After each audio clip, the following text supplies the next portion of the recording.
برید دیگه. از اینجا فرار کردیم، ما نمیخوایم اینو سوار بشیم. بچه ها آروم آروم آروم آروم.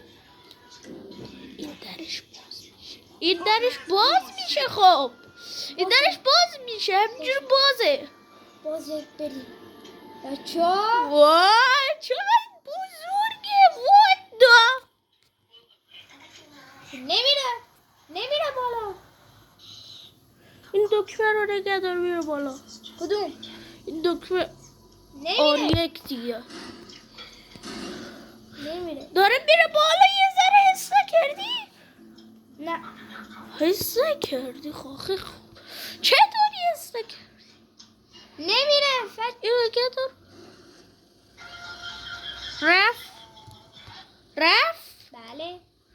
خب پس چطور خوب. بچه ها لش 60 لایک بخوره این هواپیما رو میدازن. اون هواپیما پایینه. پلیس اومدن.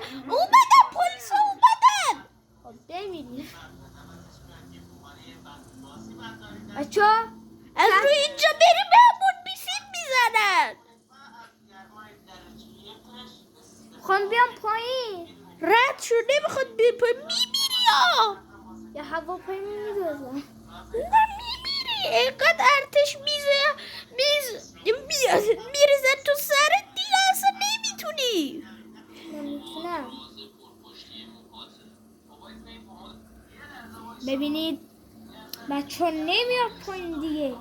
خب نرو پایین. خب اگه بیاری پایین خب همه به فنا میریم. پلیس اومدن. بچه ها به نظر کی درسته؟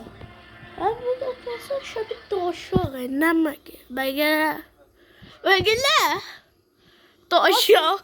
بله هر کی لاک نزنه شبیه داشاقه. نه هر جوری میخواد لاک بزنه طورش نی، ولی لاک بزنه یعنی بهتر همه است.